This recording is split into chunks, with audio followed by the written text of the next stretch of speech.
What's up, folks? So I've gotten a couple messages asking me about my setup and how I'm able to spend time out in the wilderness without a nice RV full of water and supplies. So I figured I'd just go ahead and give you a quick tour of what I've got going on. It might not be the easiest way or most practical, but it works for me. So anyways, I'll start out with my vehicle. It's a Jeep Grand Cherokee. It's got the Overland package, 4x4, air suspension, all that good stuff to help me navigate these trails, dirt roads, and rocky roads and stuff like that. Handles all that stuff with no problem. So far, I love it. Up on top is a Smitty built 2 to 3 person rooftop tent. Right now, I got the rainfly on because some dark clouds came rolling in. So I decided to throw that up really quick. And then attached to that on the bottom is a little annex room. I don't always use this, not because it's not easy to use or to deploy. It just actually zips to the bottom of the tent. It's really easy, but I don't always need it. And I'll explain later on why. Over here is just a screened-in tent that I use in case bugs are bad. This again, I don't always put it up just because I normally choose wide open areas to camp for a couple reasons. One is there's always a nice breeze up in the mountains and stuff, which mainly keeps the bugs away. And two, so I have time to react to any kind of creature that might want to eat me or Wrigley. So yes, nice cozy spots surrounded by trees and bushes are nice sometimes, but I've found so far that they're usually lots of bugs.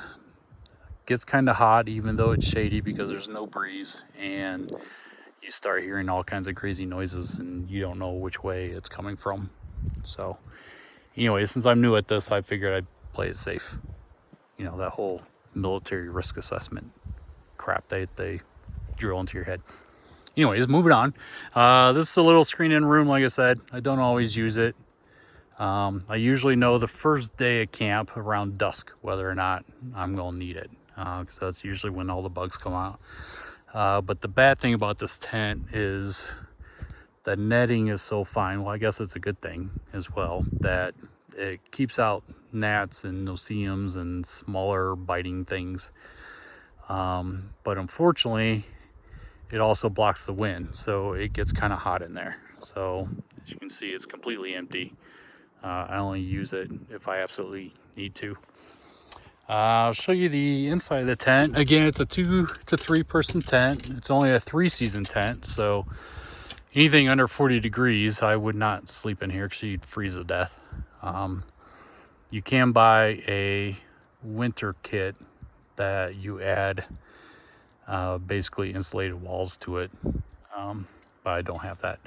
I plan on going south once it starts getting colder. But anyways, it's got 2 big windows at each end, 2 smaller windows on the sides, and then up top you got 2 sunroofs,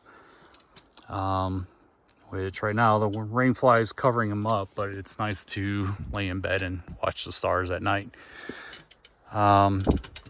I would only put 2 adults in here, even though it says 2 to 3 people, but 2 adults can sleep comfortably, or in our situation, 1 adult and 1 dog that hogs the entire bed.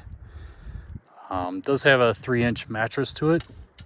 It's pretty comfortable. It's a little firm, but I like it. What's nice about this setup is I can leave everything you see in there. All my bedding, pillows, everything can stay in there and it will still fold up, which is nice. So I don't have to unpack the tent whatsoever when I leave camp. I just leave it all in there and close it up.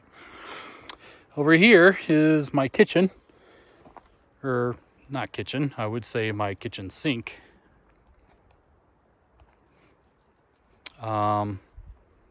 It's a 5-gallon water container that I fill up rivers, lakes, friend's house, whatever. Basically all I do with it as dishes.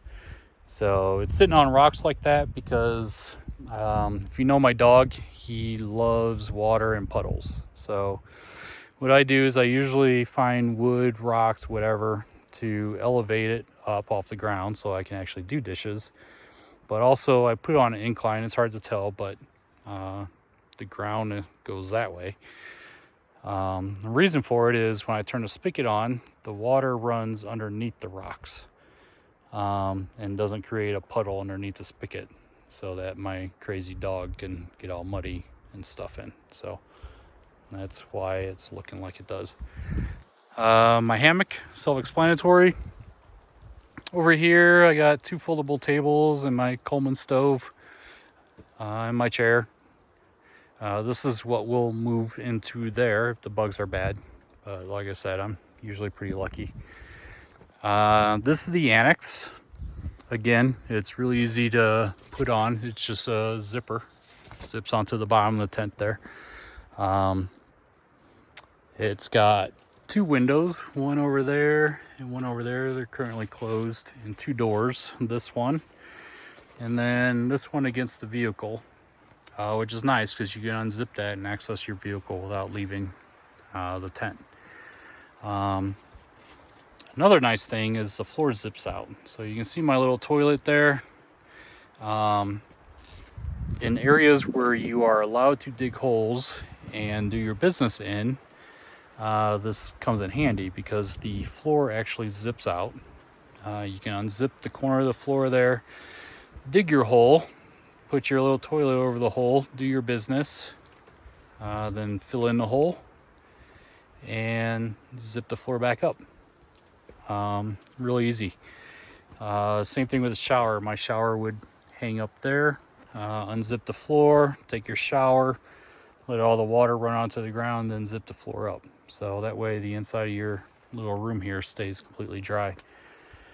There are rules for using toilets like that, so little kitties don't run around crapping all over the forest and stuff. So make sure you check on regulations on that. The area I am in, basically they say you cannot do that if you're within 300 feet of a water source, and obviously I'm not. And also you're supposed to use biodegradable toilet paper and stuff like that. Most of the time I do have special trash bags that I just put the toilet paper in. That I don't know, I just don't like putting that stuff in the ground if I don't have to. And then over there I have a little cooler. It's basically full of water and tasty drinks. Wrigley's little bed and toy, and there's Wrigley. He loves this little room for some reason. I'm assuming because the floor is nice and cool in there. Over here is the back end of my Jeep. This is my kitchen. Basically I have storage totes that have drawers. This top one is all my utensils, cooking utensils and stuff, dry goods, snacks, pots and pans, fruits and veggies, breads. Over here I have spices and oils, cooking crap, dishes, paper plates and stuff, and then dish towels and other cleaning supplies. Also some band-aids because I have cut myself twice cooking, cutting up vegetables and stuff. So I do have a first aid bag, that backpack that covers pretty much any emergency you can have, except for maybe like a root canal.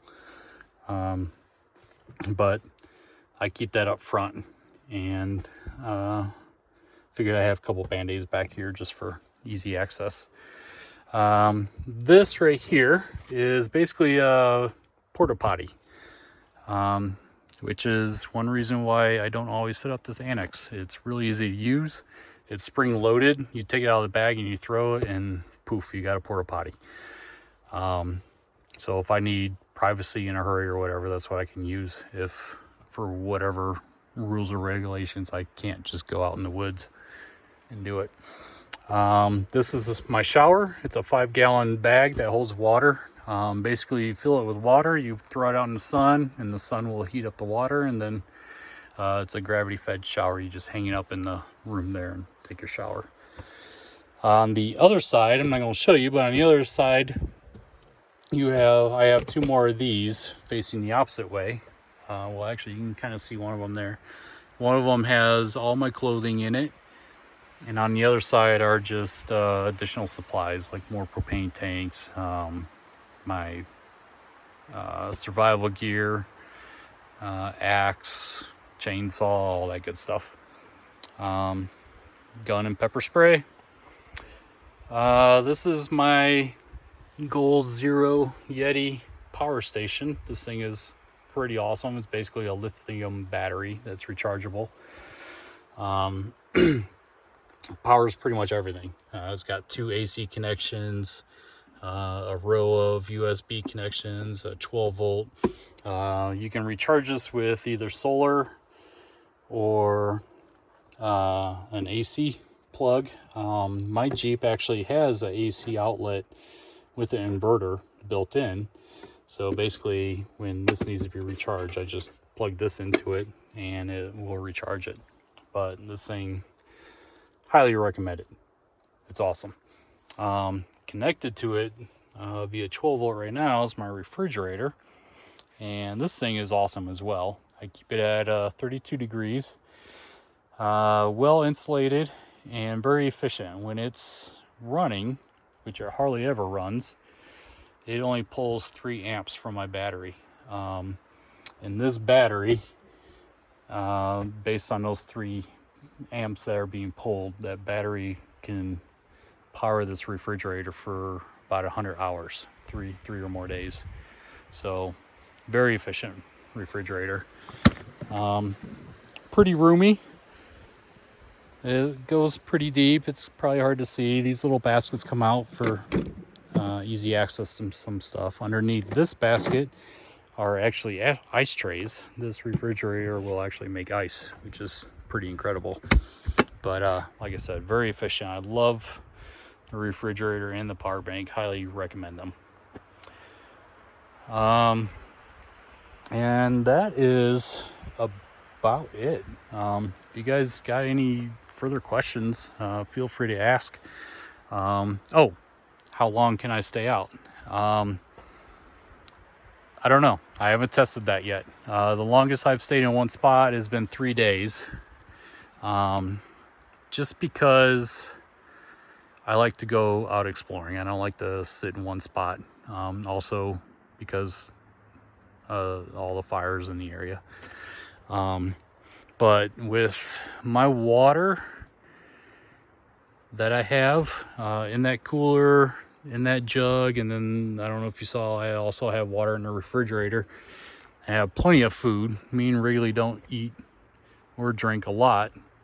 So based on the supplies that we have, I would estimate 3-4 weeks we can make it out in the wilderness.